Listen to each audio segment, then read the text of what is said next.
Merci beaucoup pour nous accorder cette interview. Vous avez participé au stage de regroupement des aigles du Mali.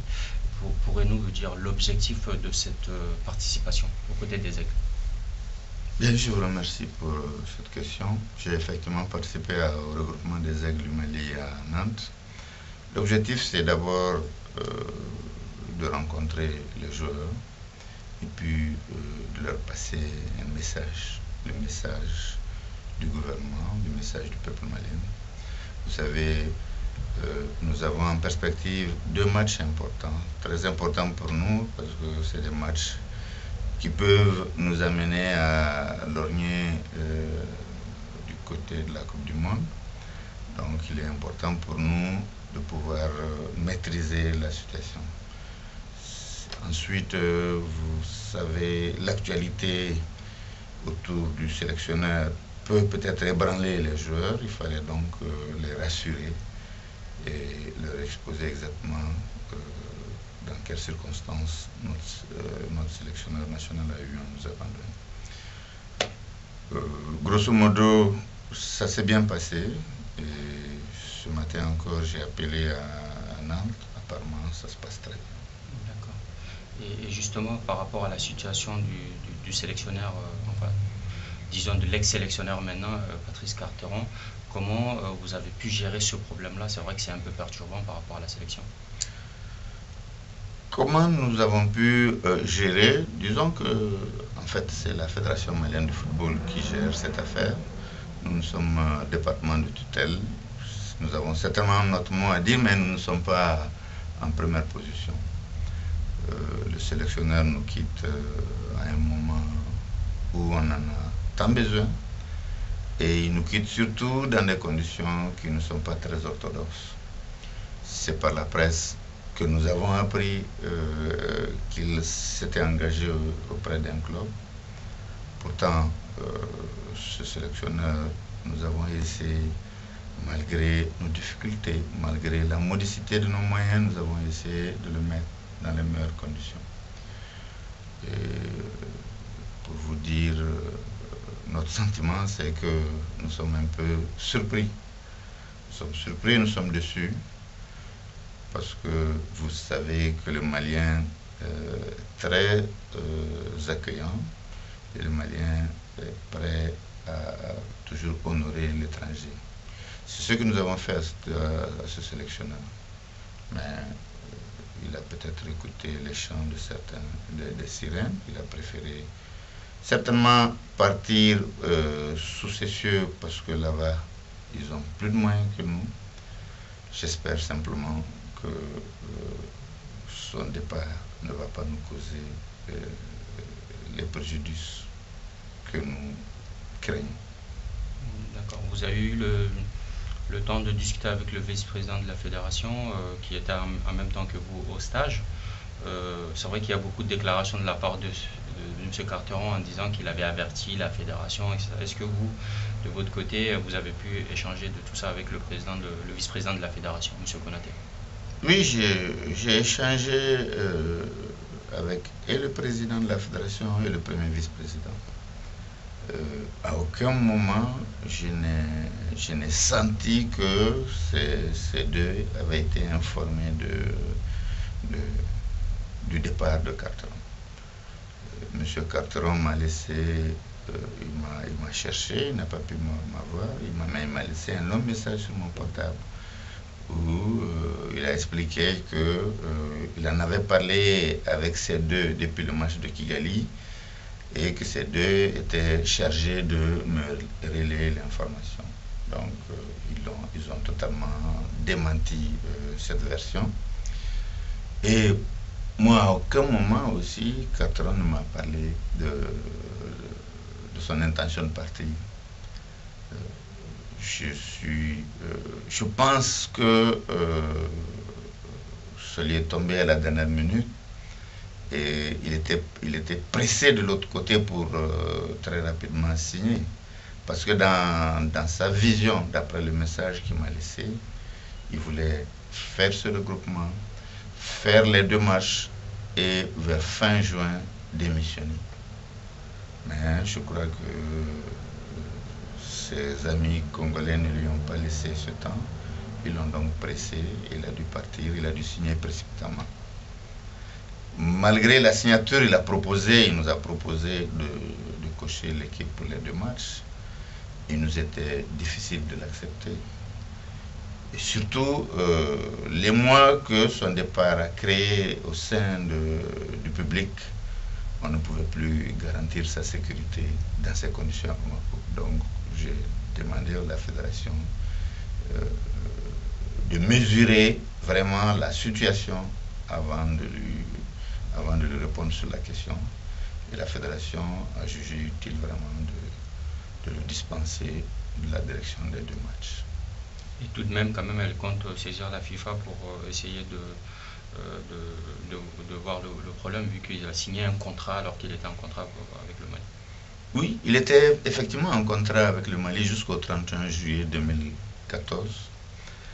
Et je ne sais pas s'il s'est véritablement fait conseiller. Pendant qu'il était engagé avec nous, il s'est engagé avec le club congolais.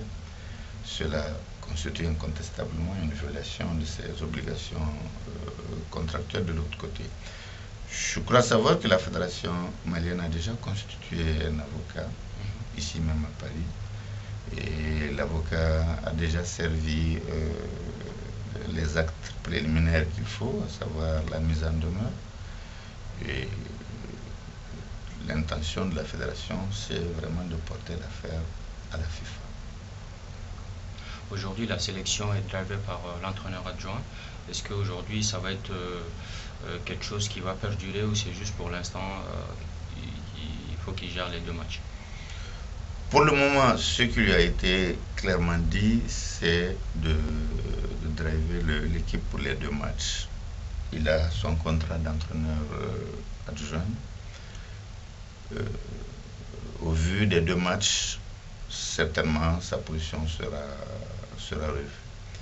Mais il faut dire que dans le contexte malien, nous avons beaucoup de difficultés avec les entraîneurs nationaux, notamment parce qu'ils se mettent difficilement au-dessus de la mêlée. Ils ont souvent des comportements qui jurent avec l'orthodoxie. C'est pourquoi nous avons jusqu'ici privilégié les entraîneurs étrangers, ceux qui viennent, qui a priori ne connaissent pas les hommes, et qui, c'est à partir de leur vécu qu'ils conduisent l'équipe.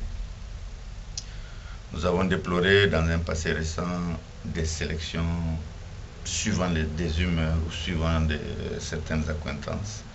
C'est essentiellement ce que nous reprochons à notre encadrement national. Nous ne contestons pas leurs compétences, mais ils ont des difficultés à se départir, souvent de leur couleur ou de certaines familiarités.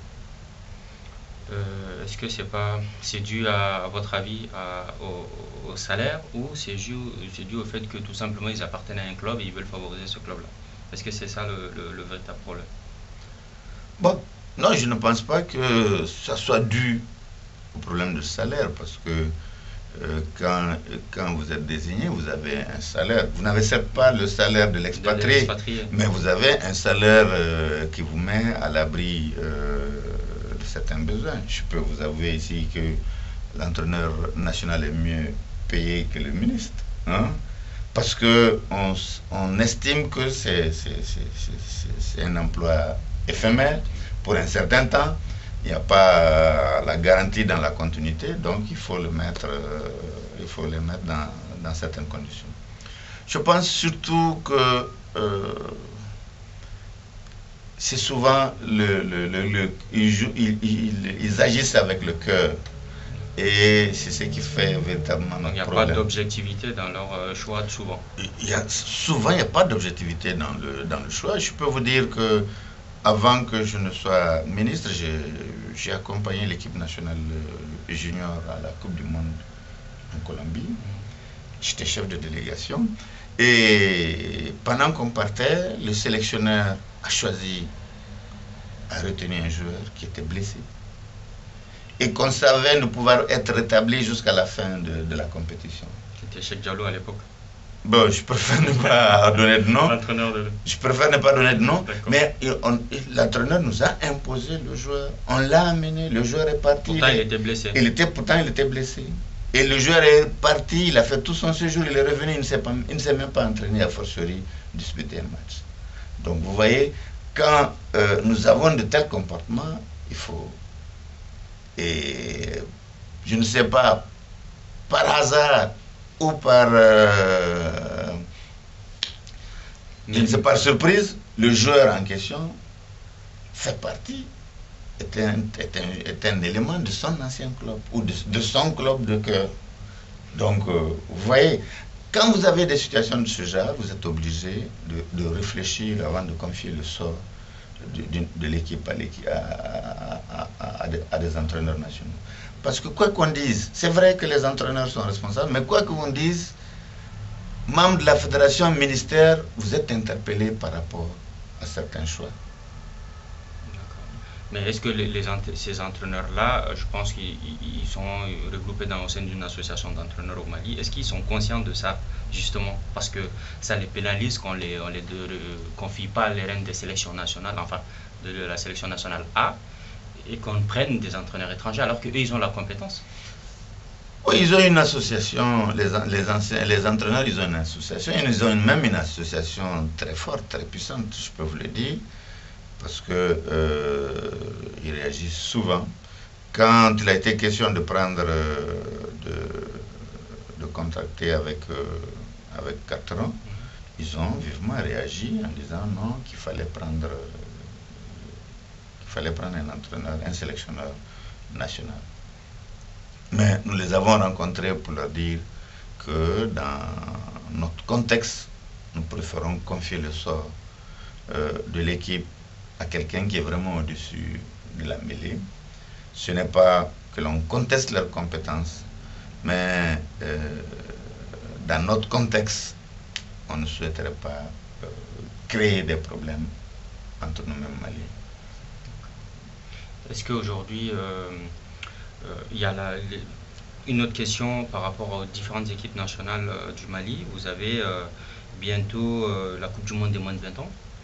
Le CHAN aussi qui va commencer en ce qui concerne le football, mais le championnat du monde de basketball des filles qui va se tenir. Où est-ce qu'on en est au niveau du ministère? Est-ce que le Mali va être capable de vraiment, en situation de crise, répondre à toutes ces demandes au niveau de ces sélections nationales?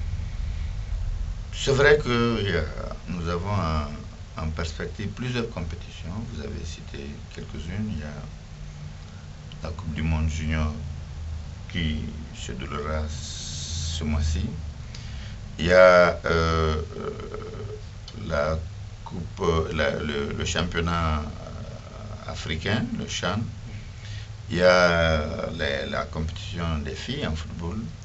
Mais en basket aussi, nous avons l'afro-basket masculin, féminin, et nous avons la Coupe du monde junior en Lituanie. Et dans plusieurs autres disciplines aussi, nous sommes engagés. Et ces compétitions coûtent excessivement cher. Il n'est pas évident que dans le contexte malien, que l'on puisse faire face à toutes ces compétitions. D'ailleurs, je reviens d'Allemagne où il y avait une réunion des ministres des Sports et on parlait justement du financement du sport, des infrastructures. Et là, nous avons fait remarquer que dans le contexte malien, le sport n'est pas obligatoirement aujourd'hui la priorité du gouvernement. Mais il faut reconnaître que le gouvernement fait de son mieux pour que les activités sportives puissent se dérouler. La preuve, c'est que personne ne nous attendait à Londres, aux Jeux Olympiques. Nous sommes allés. Personne ne nous attendait aussi en Afrique du Sud. On est allé en Afrique du Sud où on a pu même se positionner sur le podium. Et pour les compétitions à venir, le gouvernement fera de son mieux pour que le Mali soit présent. peut-être qu'on ne pourra pas réunir les conditions telles que les sportifs le souhaitent, mais nous réunirons le minimum pour être présents, pour que le monde entier sache que le Mali vit et le Mali continuera de vivre. Nous avons, au niveau du ministère, essayé d'organiser une collecte. Nous avons mis une commission nationale ad hoc en place pour organiser une collecte afin de pouvoir aider l'État dans le cadre du financement de ces compétitions. La collecte n'a pas été fameuse parce que presque au même moment, il y avait une collecte pour mettre un fonds de guerre. Hein? Et vous savez que la priorité était plutôt de ce côté que du côté du sport. Mais nous avons quand même reçu quelques montants qui nous ont aidés pour la CAN, pour les deux CAN, la CAN senior et la CAN junior. Il reste encore quelques fonds dans la caisse. Et nous allons les mettre à disposition des équipes des fédérations pour les compétitions à venir. Vous êtes arrivé à la tête du ministère dans des conditions très particulières. Le Mali est en situation de crise. Quelle a été votre satisfaction depuis que vous êtes à la tête de ce département? Quel changement avez-vous apporté qui vous a vraiment fait plaisir? Le changement, il y a eu plusieurs réformes depuis que je suis là. Ça donnait à l'époque lieu à des grincements de dents. Mais aujourd'hui, je pense que les gens commencent d'abord à voir les résultats. Le premier changement, c'est que quand j'arrivais, le football, qui était l'activité, qui était le sport, ou qui est toujours le sport le plus populaire au Mali, était toujours déficitaire. Pourtant, les stades étaient toujours remplis. Mais au bout du compte, on vous disait toujours qu'on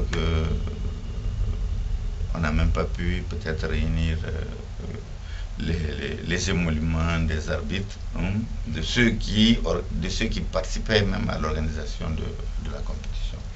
Donc, j'ai mis en place une commission pour gérer ces aspects. Et depuis peu, les gens savent que le football peut s'autofinancer si, bien sûr, il y a un sérieux, il y a un contrôle rigoureux. La deuxième réforme, c'était aussi d'amener les Maliens à payer. À payer, parce que vous savez, ce que j'ai constaté, c'est que c'est ceux qui avaient vraiment les moyens, c'est ceux qui ne payaient jamais les billets. C'était toujours là, à rôder autour du ministère pour demander des cartes et aller au stade. Et par contre, c'est le pauvre type, les pauvres qui payaient, bon, et qui a un pouvoir d'achat pratiquement très limité, qui ne pouvait pas aller au-delà de certaines sommes. Donc, ce qui faisait que les recettes en pâtissaient. Donc, il a fallu, on est en train de chercher à changer les mentalités pour que chacun comprenne qu'il faut mettre la main à la poche pour que le football puisse se développer. Ensuite, les réformes, c'est au niveau de l'administration. Il a fallu responsabiliser les différents chefs de service. Parce que ce n'était pas que les fédérations et les autres. Au niveau de nos services techniques aussi, il y avait beaucoup de problèmes. On avait par exemple, au niveau de certains stades, des gens qui étaient directeurs de stade depuis 20 ans. Donc, qui pour eux, c'était la routine, d'abord, et puis c'était des privilèges. Donc, il fallait donc procéder à un changement à ce niveau. Et il fallait surtout former les cadres. Parce que puisque c'était la routine, les cadres ont tout perdu pratiquement. Donc, il a fallu mettre en place un certain nombre de remises à niveau du personnel. Ensuite, bon, c'est quand même d'occuper notre place sur le plan international. Ça, nous l'avons réussi, je pense, fort bien avec la CAN où nous avons été 3e. Les Jeux Olympiques, on aurait pu, pour la première fois dans l'histoire, décrocher une médaille pour le Mali, n'eût été la blessure de notre champion, Daba Modibo Keita, qui était pressenti, qui devait disputer la 3e place, donc la 3e place du podium. Et malheureusement, il n'a pas répondu à l'appel parce qu'il traînait une blessure. Donc, en peu de temps, c'est-à-dire que nous n'avons pas eu... nous ne sommes pas un gouvernement ayant une durée normale, mais dans le peu de temps que nous avons, voilà ce que nous avons réalisé et pour lesquels nous pensons que nous pouvons être satisfaits. Est-ce qu'il y a eu des points sur lesquels vous avez voulu améliorer, que vous n'avez pas pu, ou est-ce que vous avez eu des peines pendant cette période-là? Ah oui, quand je venais au gouvernement, j'avais de grandes ambitions pour le sport. La première des choses, c'était de mettre en place, d'élaborer une politique sportive. Parce que jusqu'à présent, le Mali n'est pas doté de politique sportive. Donc, le temps ne vous permet pas de... Le temps et les moyens mis à ma disposition ne me l'ont pas permis, j'espère. Nous avons posé les prémices, nous avons engagé des pourparlers par-ci, par-là pour obtenir le financement. On ne l'a pas encore obtenu, mais nous avons des promesses. Nous pensons que le gouvernement qui va certainement succéder à la transition aura tous les éléments en place pour pouvoir élaborer cette politique sportive. Est-ce que vous avez un dernier mot à lancer par rapport à toute votre expérience dans le sport au Mali? Qu'est-ce qu'il faudrait faire peut-être pour les personnes qui viendront occuper le ministère à l'avenir? Mon dernier mot, c'est d'abord à l'endroit des sportifs. Je pense que les sportifs peut-être ne s'en rendent pas beaucoup compte, mais le Mali fait d'énormes efforts pour que le sport puisse se pratiquer. Dans certains pays, avec la crise que le Mali a connue, le sport est parti. Mais le Mali s'est battu pour que le sport demeure. C'est une manière pour dire que le gouvernement est là pour tous les domaines, pas seulement dans un domaine précis. Toujours à l'endroit des sportifs, je pense que c'est le moment où ils doivent donner le meilleur d'eux-mêmes. Parce que être choisi pour représenter son pays, c'est un honneur. Et c'est un honneur et il faut vraiment le défendre jusqu'au bout. C'est un honneur et un privilège. Ensuite, je voudrais m'adresser à l'encadrement technique et à l'encadrement administratif.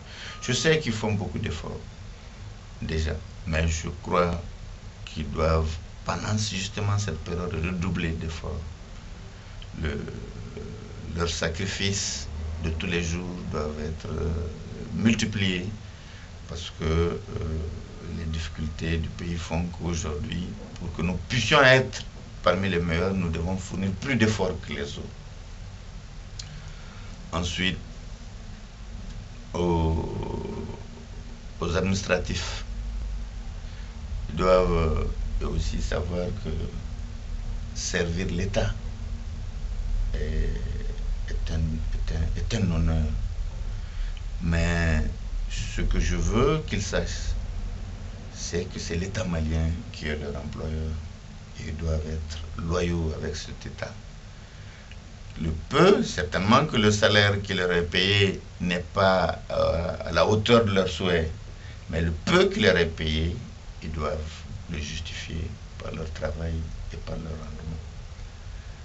Aujourd'hui, les gens ont l'impression qu'il faut venir dans la fonction publique pour avoir un salaire et puis le reste du temps, on le consacre à autre chose. Je pense qu'aujourd'hui, on a besoin de changement de mentalité.